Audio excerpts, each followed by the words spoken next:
con Felipe como del lado del fabricante. Como Felipe lo mencionaba, muchas veces nosotros cuando recibimos problemas o quejas, digamos, de servicio, específicamente a nivel de Wi-Fi, empezamos a dudar del dispositivo del cliente, cuando en la gran mayoría funciona. Entonces tú coges un iPhone, vas a hacer band steering, tú crees que el band steering funciona, pero realmente estaría haciendo un roaming. Entonces tú dices, ¿está haciendo un roaming o realmente el band steering lo está ejecutando? Existe esa duda y hay muy pocas herramientas que puedan mostrar eso, porque simplemente el dispositivo se transiciona de una banda a otra y para el usuario es prácticamente imperceptible. Hemos notado que algunos dispositivos, específicamente por ejemplo algunos Android, algunos modelos, tenían cierta desconexión, inclusive de un segundo o menos, pero eso generaba una duda si el band steering estaba funcionando. Entonces, supóngase que ustedes tienen que trabajar en la parte de homologaciones de dispositivos terminales smartphone y hay que homologar que funcione bien band steering. ¿Qué es lo primero que a ustedes se les ocurre? Miremos si cumplen con el estándar 802.11b, ERK, bien, pero realmente lo hace bien. Recuerden que cada dispositivo tiene su propio algoritmo, es decir, cada fabricante desarrolla un algoritmo de band steering, tanto del lado del cliente como del lado del access point. Entonces, muchas veces el mismo dispositivo tomó la decisión antes que el mismo access point le diera la orden de que se moviera. ¿Qué pasa cuando el dispositivo no se mueve y solamente le queda la tarea del access point? Ahí es donde nosotros como fabricantes empezamos a trabajar en, bueno, miremos qué algoritmo es el adecuado, qué queremos medir, ¿cierto? Entonces, ¿qué queremos medir del dispositivo? Decimos, bueno, la perspectiva al lado del access point es ayudar a esa transición de dispositivos entre canales para primero, digamos, equilibrar las cargas, la saturación del enlace 2.4 y 5, dar una mejor calidad de servicio de cara al usuario. Solucionamos las tasas digamos, de esos enlaces incorrectos, que a veces un dispositivo de entrada se conectó a 2.4, pero si el dispositivo reporta que tiene capacidades de 802.11r o V, lo que debemos hacer es decirle, muévase más bien a la de 5, que está menos congestionada y va a tener mejor experiencia. Eso es muy común, hay algunos dispositivos que uno dice, pero ¿por qué se enganchó en 2.4 cuando el equipo es dual band? Y aquí es importante, muchos creemos que dual band significa band steering, y no es así. Dual band, como lo dice el nombre, es soporto 2.4, soporto 5, pero no necesariamente soporto enmiendas de band steering, ¿ok? Cada vendor, aquí hay como digamos un diagrama de toma de decisiones, o sea, desarrolla un algoritmo donde ellos simplemente, o lo que hacemos es definir, bueno, ¿cómo vamos a jugar con el algoritmo de band steering? Vamos a definir el algoritmo de band steering por nivel de señal. Entonces decimos, si el dispositivo llegó a un nivel de señal de menos 80 y estaba conectado en 5 GHz, entonces le decimos, usted por favor muévase a la banda de 2.4. Se le envía un mensaje y el dispositivo es quien toma la decisión si se mueve o no. Si el dispositivo, por ejemplo, soporta band steering, él responde ese mensaje, le dice al access point, sí, acepto el mensaje y se mueve. Supongamos que ese dispositivo no se mueve. Yo le estoy diciendo, estás en 5, estás lejos, pásate a 2.4 y el dispositivo no se mueve, no se mueve, no se mueve. Hay mecanismos que nosotros llamamos blacklist. Con lo que hacemos es desactivarle la banda al radio de 5 para que él se obligue a moverse a 2.4. Ese es un método, digamos, un poco rudo porque le estás desconectando el dispositivo al usuario. Hay otros mecanismos que es escaneando el nivel de saturación del enlace. Entonces, si el enlace llegó a una carga del 80%, entonces lo que debemos hacer es decirle, muévete porque estás en un enlace o en una banda muy saturada y te cambias, ¿ok? Entonces, esto lo hacemos todos los vendors y del lado del cliente también. Entonces, muchas veces cuando nosotros estamos esperando que llegue a menos 80, el dispositivo en menos 64 se movió y no tuvimos la oportunidad de enviarle el mensaje, ¿ok?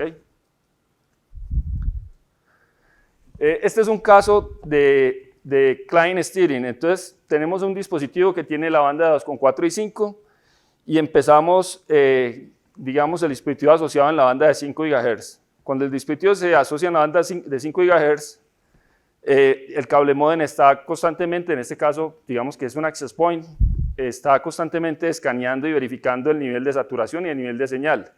Entonces dice, ¿usted es candidato de moverse o no moverse? Entonces, de acuerdo, dependiendo de la ubicación del dispositivo, hay cierta toma de decisiones.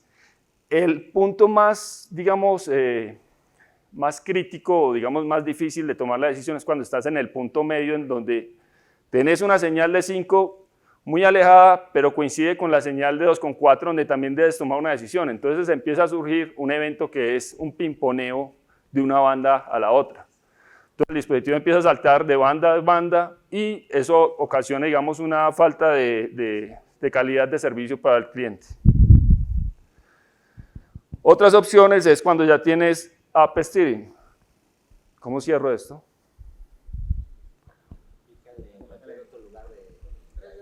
Ya. Otras opciones que se empiezan a dar es, bueno, cuando el cliente ya, digamos, es aquel usuario donde tiene un apartamento o un lugar de mucha cobertura, hay que empezar a actuar con diferentes extensores. Planteémoslo desde el punto de vista de los usuarios en las casas. Entonces ya el cable modem no da suficiente cobertura y no hay de otra que poner extensores en la casa. Ahora, ¿cómo orquestar esos extensores para que empiecen, digamos, de una manera armónica, primero a replicar el SSID, segundo a hacer el App Steering y que haya transiciones, digamos, más fluidas? Ahí entran sistemas de administración de Wi-Fi, que puede ser propietaria del vendor o integraciones con otros digamos, mecanismos como son Asia, Plum, que son sistemas en la nube, que lo que hacen es instalar agentes en la ONT, en el GPON, digamos, cuando hablamos de GPON, en la ONT, en los terminales DOCSIS, y lo que hacen es hacer uso del Wi-Fi, de los radios, de los dispositivos de la casa del usuario, para hacer una gestión, digamos, más centralizada. Entonces, con eso ya no solo vemos que cada fabricante tiene su propio sistema, sino que también hay otras empresas que ofrecen agentes para ser instalados en los dispositivos del hogar. Ahora sí, ¿cómo hacer troubleshooting a nivel de band steering? Entonces tenemos diferentes herramientas, hay que tener herramientas del lado del cliente. Lo primero que se nos ocurre es, verifiquemos si cumple con las enmiendas, si el dispositivo soporta band steering. Lo otro es utilizar herramientas que permitan ver, en el momento que estamos haciendo el análisis, vamos caminando y que veamos la transición de una banda a la otra de manera fluida. Y vemos, definitivamente aquí se cayó, o percibí la caída o no la percibí. Hay herramientas como en Android de Aruba, que nos permite instalar en el Android, empezar a caminar y ver las transiciones de canal en canal. Y ahí nos damos cuenta de manera muy simple si hay una caída en la transición de 2,4 a 5 o de 5 a 2,4. En iPhone sí no hemos encontrado herramientas, digamos, muy directas para, más allá de analizar mensajes, pero que sea gráfica no la hay, ¿cierto? O por lo menos no la conocemos. Tenemos un equipo en el medio que es el que debe escuchar los dos canales, que debe escuchar tanto 2,4 como 5 GHz. Entonces, si el dispositivo se va moviendo, está en 2,4, tengo toda la captura. Se pasó, tengo la captura de 5 también cuando recibió a ese cliente. Entonces, en este caso, dos dispositivos como las MacBook, que podemos poner en modo de sniffing, empiezan a capturar ese tráfico y luego lo que hacemos es analizarlo. Y del lado del access point, lo más básico, verificar que el access point tenga bien configuradas las dos redes, que tenga habilitado band steering. Hay muchos access point que no tienen la opción de que el band steering se arme automáticamente, sino que hay que dar un clic para habilitar band steering. Entonces, eso es importante. Lo otro, verificar los mensajes y por último, digamos ya un nivel más experto, entrar a hacer comandos de debugging, ¿ok? Esta es una gráfica que muestra, por ejemplo, la transición de un dispositivo que empezó en canal 44, luego pasó al canal 6 y luego cuando iba a pasar del canal 6 y devolverse al canal 44, es decir, a 5 GHz, fallaba la conexión. Si se dan cuenta, hay unas caídas que se ven ahí que son casi imperceptibles, es decir, para el usuario eso es imperceptible, pero cuando empezamos a hacer las pruebas realmente, si soporta band steering, esto es clave, porque para el usuario es más una experiencia, pero cuando uno ya entra más a bajo nivel, es verificar que soporte realmente el estándar o la enmienda. Entonces, fíjense que él empezaba en 5, pasaba a 2,4, pero cuando se iba a pasar de 2,4 a 5, siempre se caía, siempre se desconectaba. ¿Qué tuvimos que hacer? Un análisis de las capturas. Entonces, como les decía, teníamos captura en la banda de 2,4, captura en la de 5, empecemos a ver qué era lo que sucedía. ¿Qué nos encontramos? Entonces es, utilizando a bajo nivel en el dispositivo, en el access point, notamos que los mensajes de Van Steering realmente sí se enviaban y el dispositivo sí los aceptaba. El cable, digamos que en este caso el Access Point enviaba pásate de una banda a la otra, pero ¿qué sucedía? Cuando íbamos de 5 a 2,4, check. Cuando íbamos de 2,4 a 5, lo que sucedía era que en el for handshake, como era una reasociación, en el for handshake fallaba en el mensaje número 1.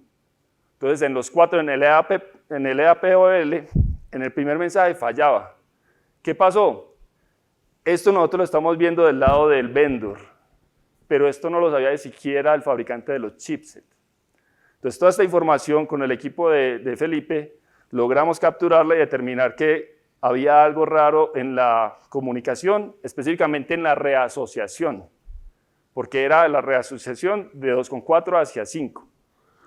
Cuando escalamos el tema, ¿qué nos dijeron? Sí, efectivamente, con las trazas que ustedes nos enviaron nos dimos cuenta que estamos fallando en un tag del mensaje 1 que no estamos validando correctamente. No, el cable modem no le está mandando en el mensaje 1 al dispositivo el tag correcto y por eso el dispositivo hace caso omiso. ¿Y qué pasaba? El dispositivo se desconectaba. Le decía, no, me desconecto porque no estamos completando realmente el EAP-POL, el for handshake.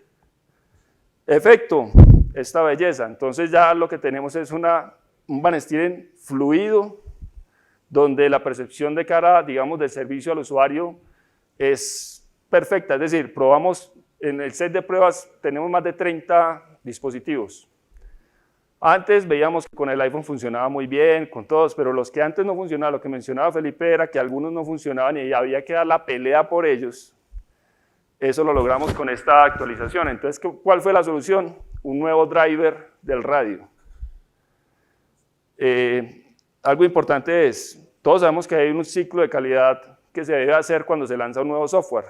Inclusive hay inteligencia artificial para el set de pruebas cada vez que sale un nuevo software, cada vez que sale una funcionalidad.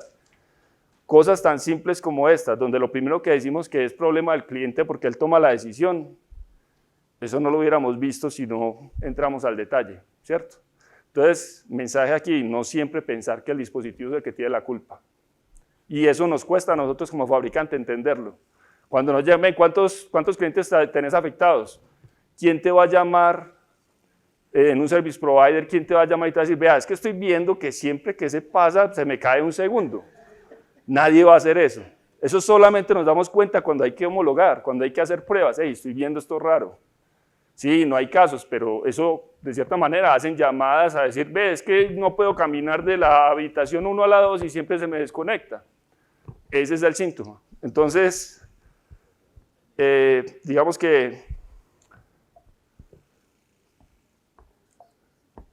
el mensaje es, por favor, no desconfiemos de lo que nos dicen los usuarios. Tengamos digamos, ese tema de querer saber más, querer indagar, porque de eso vamos a aprender muchas cosas. ¿Okay?